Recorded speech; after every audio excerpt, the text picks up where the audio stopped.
you're about to watch the full version of my interview with YouTuber Emma McMahan about Wicked and the Wizard of Oz and their importance in queer culture. Check the description below for links to Emma's work, including her new video about the stage-to-screen adaptation of Wicked, and also a link to my full video about the Wizard of Oz.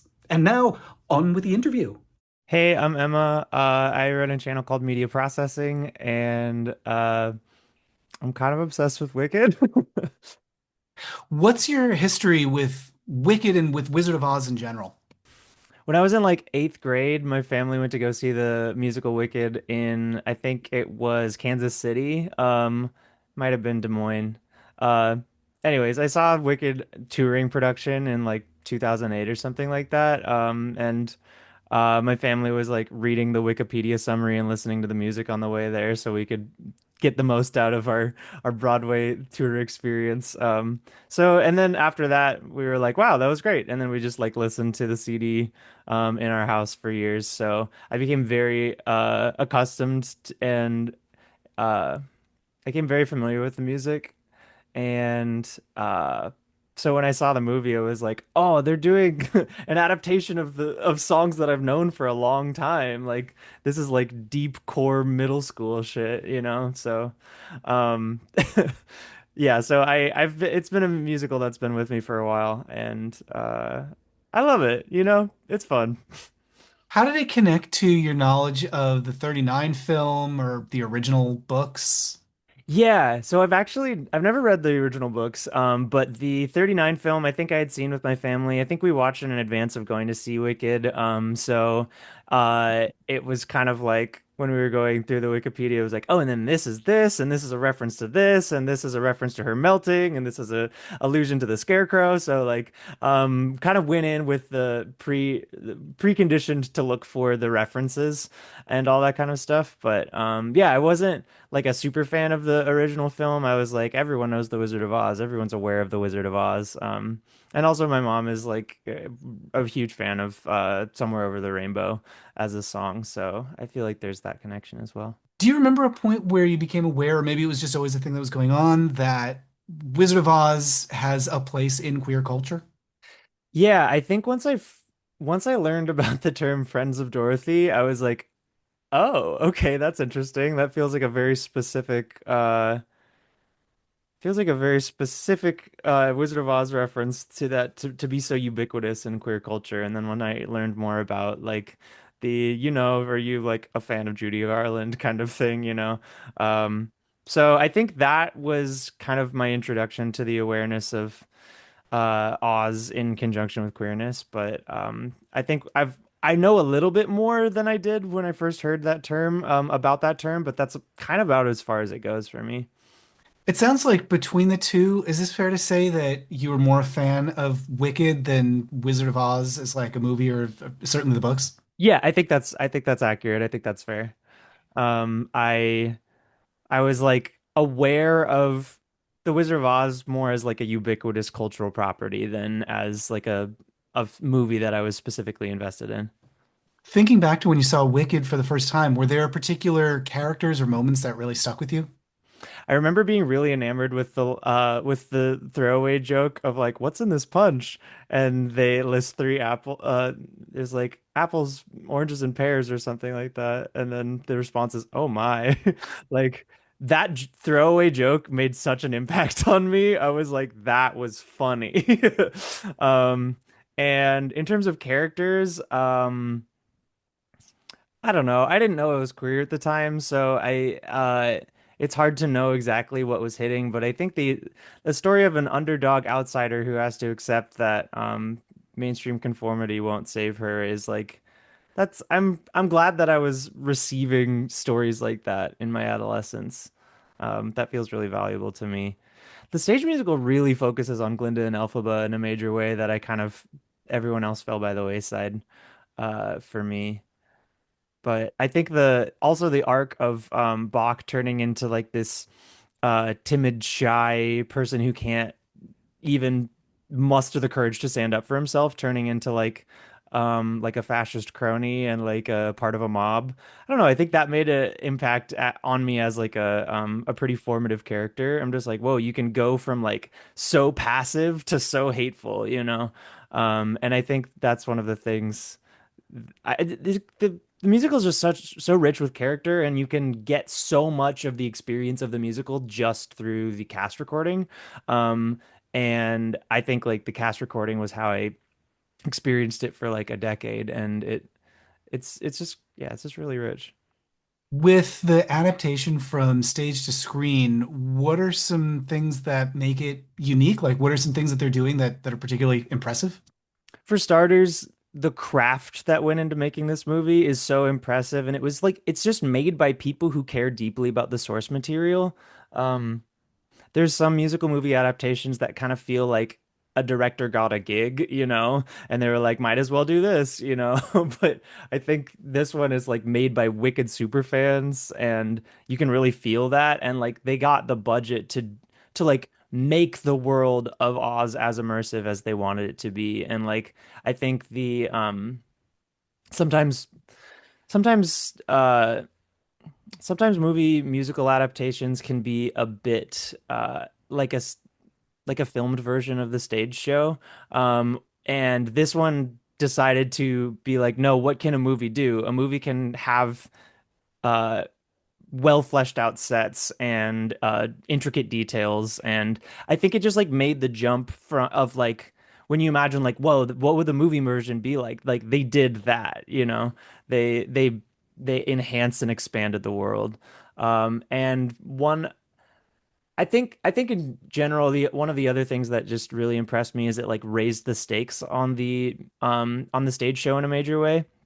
Like when I initially saw some of the more dramatic like early cuts of what was it?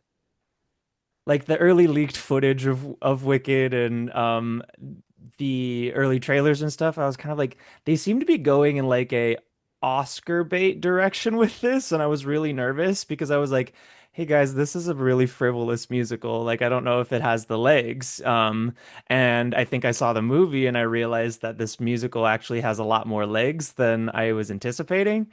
And I think worked to add it really works to flesh out the so many rich textures that already existed in the text um, that didn't read as clearly in the stage version. Like the stage version feels very light and frivolous to me in a way that the movie feels like it's like, no, let's take that seriously.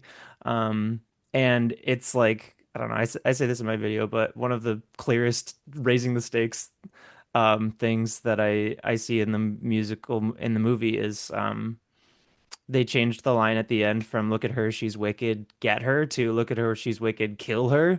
And it's just like, yeah, we're taking um the stakes are high. I just think it was like the rare piece of adaptation media that like yes anded the original in a major way, in a way that didn't just divert for diversion's sake, but like expanded and expanded on the original work. Yeah, I'm really impressed by how bold it is, especially at this moment in history, Right. in saying something about the danger of charismatic leaders and how beguiling fascism can be. Yeah, I think that was one of the things that also like not only is it a good adaptation, but like I left feeling like it was a really prescient work. And like this had been in the works like this was being filmed while Biden was still president. We didn't know that that the tide would turn in the way that it has at the time. But uh one of the other like just a little tangent. One of the other political things that I learned about the film was reading an article from Teen Vogue where they were itemizing a bunch of the political references. And it was like this musical was conceived as a book to stage adaptation under the Clinton administration, and then it premiered under the Bush administration, which changed the tenor of the piece. And like it feels like the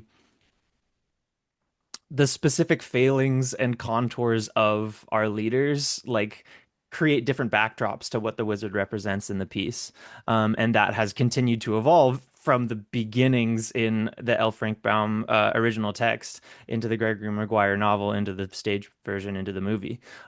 So, anyways, tangent over. But the yeah, I think like uh the moment in the musical where they where Dr. Dilliman turns the blackboard around and it says animals should be seen, not heard, and it just like in blood red text or in red paint, that really shook me when I saw it in the theaters like 3 weeks after Trump being elected. I was like, "Oh my God."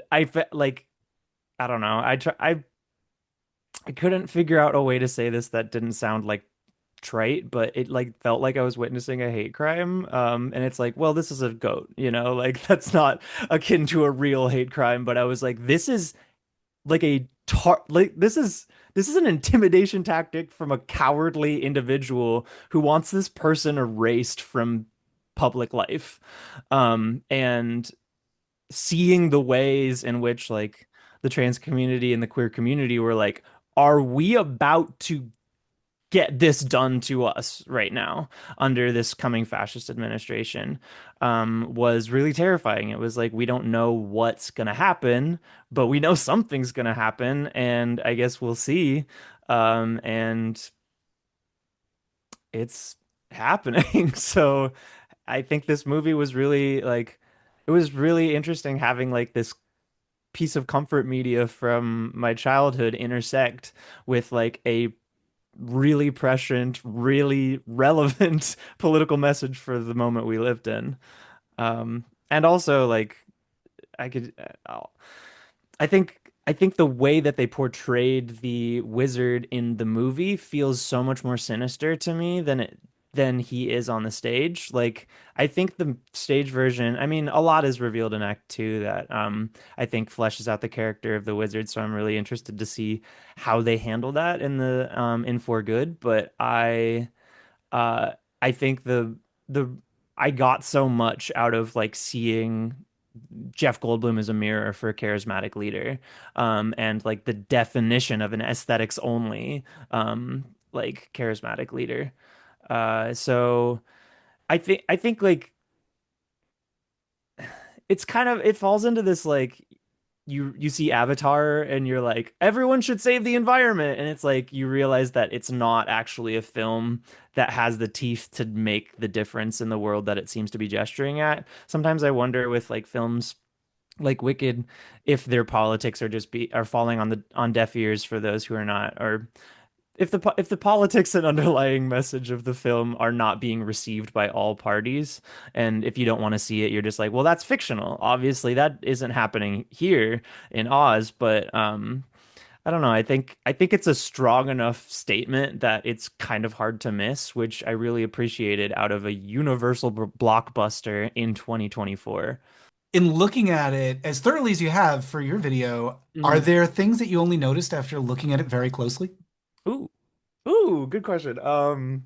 This was something I noticed on my second watch through, not like my fifth watch through, but I one detail that jumped out to me on my second watch through was when Elphaba is using her powers to stop Miss Gulch from taking Nesseros, and she makes the benches fly everywhere. It hits a medallion on the wall that's a of the wizard, and it breaks and it reveals a an older portrait of animals at Shiz. And I I'm just so obsessed with that detail because it is um a production design choice that reveals something about the world that we live in that is a detail that did not exist in the stage musical. So I think there's a lot of rich, I keep using the word rich. Um, there's a lot of details in this movie that expand upon uh, the life of the animals and what it has been and what it continues to be to live as an animal in Oz, and the contours of the scapegoating and the political rhetoric against the animals. So I think like as I've watched the movie more, that has felt more and more relevant and timely. And I just I say this in my video too, but I just like really appreciate how this movie like shows you the people that are being affected by this in the way that the stage musical doesn't so much. Like you kind of get Dr. Dillamond as the insert of like, oh, well, it sucks that it's happening to this guy, but like I don't know. I'll take your word for it that other people are being affected by this. But you like see so many animals in the world of shiz that you're just like, whoa, like fascism is happening to them. And it really ups the investment that you have in the conflict that's occurring. Looking back to the way that queer people have interacted with like Oz fandom, especially the 39 film and like Friends of Dorothy and all that older stuff, Mhm. has that seemed like something that's more for like older gays? Like, does that feel like passé or I don't know, like sort of like having Judy Garland or Barbara Streisand fandom versus Taylor Swift fandom? The idea that Taylor Swift is the modern gay diva incarnation of Barbara Streisand is like breaking my brain. Maybe Lady Gaga is a better one. Yeah. Yeah, that one definitely. But yeah, I think like as I was dipping my toe into queerness when I was realizing I was bi a number of years ago, I was kind of like feeling all this pressure to like, oh, but I don't understand what it is about these pop divas and these famous crooners that like connect with gay with gay men. And uh I was kind of like trying to figure it out from the outside in. And I think like as I've sat with it longer, um I don't know, I've come to a more like a better understanding of that. It does kind of feel like each generation has its own reference points for like who is the most famous woman that we're obsessed with, you know? And I think uh while it doesn't feel like Judy Garland is necessarily like my top diva, like it does feel meaningful to know that like this was that for a generation.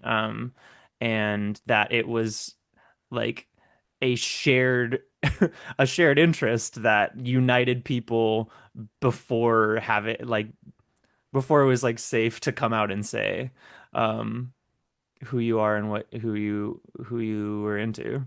Um Does it seem like Idina Menzel and Cynthia, like, are mhm. they do they work as contemporary analogs? I guess it kind of depends on what part of the Friends of Dorothy thing is being referenced. I think like obviously like queer people are obsessed with Cynthia Erivo, queer people are obsessed with Idina Menzel. So I think when you have that much of a powerful belt and are that good of an actor, like um that goes a long way. Um I think being it kind of doesn't feel like there's ever gonna be an analog to like Judy Garland for the queer community, at least the North American queer community. But I don't know. Dorothy and Elphaba are pretty different characters, so there is that kind of thing too. But both of them have like this like I don't belong and I want to know where I belong kind of arc, and I think that really connects with queer people as well. So I don't know. I think just someone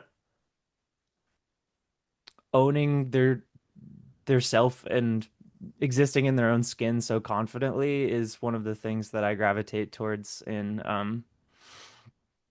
like the divas. So I think like Cynthia Erivo is in a way like just the way that she is so deeply herself and like she's so embodied and she's so passionate and so unabashedly passionate.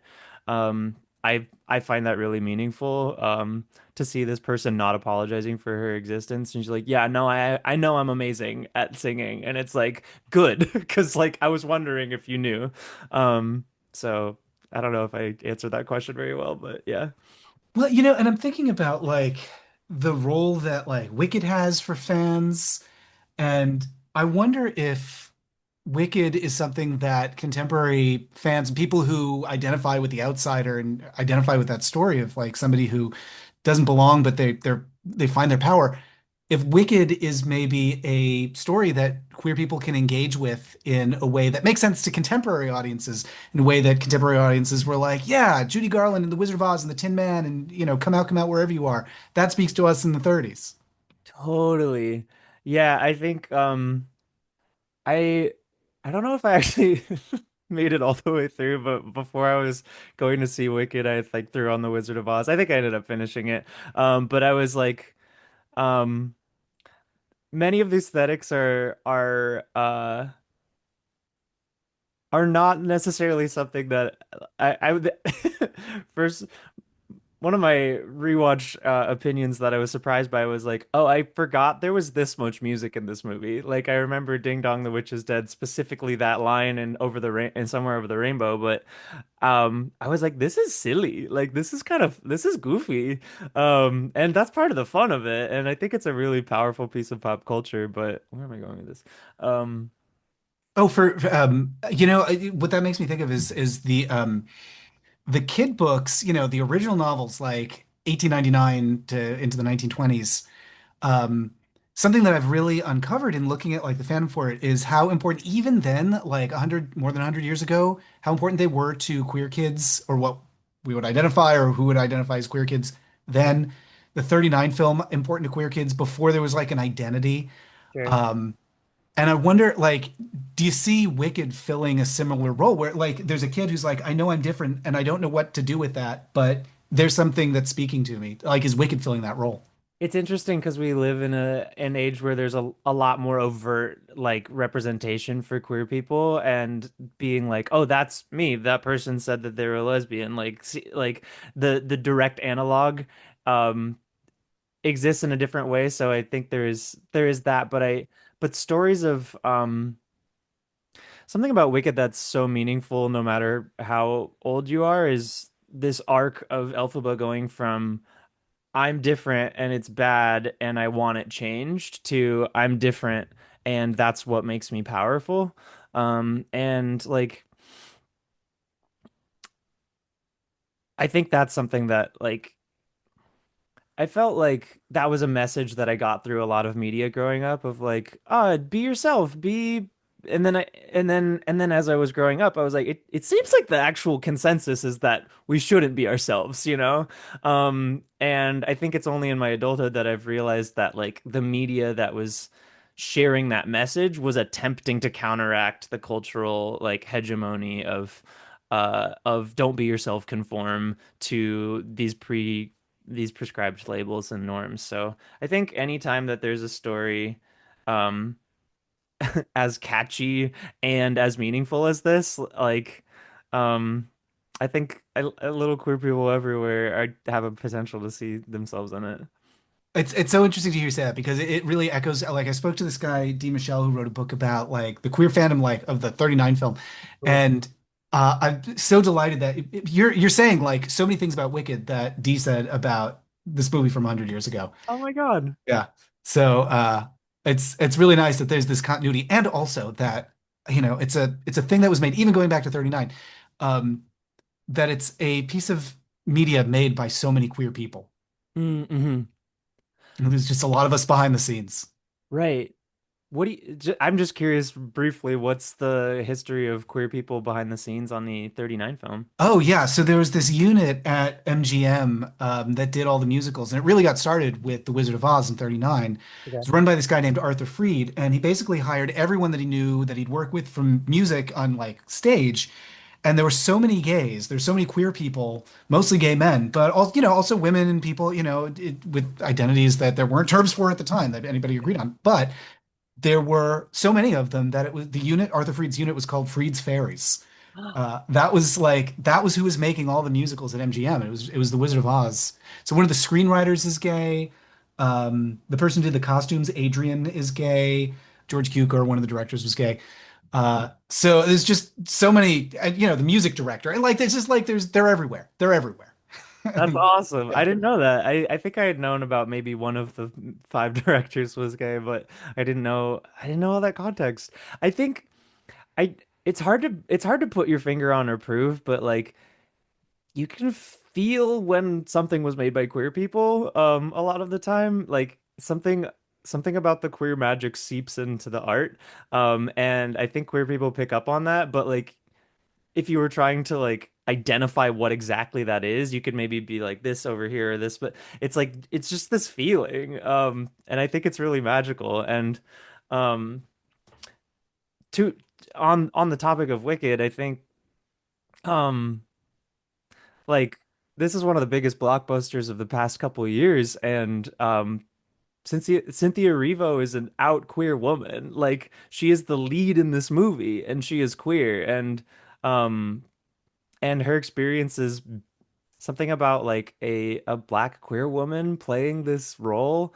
Like it feels like there is so many authentic contours to the marginalization experience in this, and it's like this is someone that knows this, you know, and it isn't necessary that someone experience it, but when someone has experienced that form of marginalization, I think you can like speak to it in a very specific way. And um I think this movie expands on how specific that marginalization is. You know, I think in the stage version, sometimes it feels like you're different for X reason. You know, it's like an umbrella, but like the specificity of her exclusion, you see it in a close up. You know, I think something really hits about being able to exist that closely and with the emotional inner world of the character of Elphaba, especially as played by Cynthia Erivo.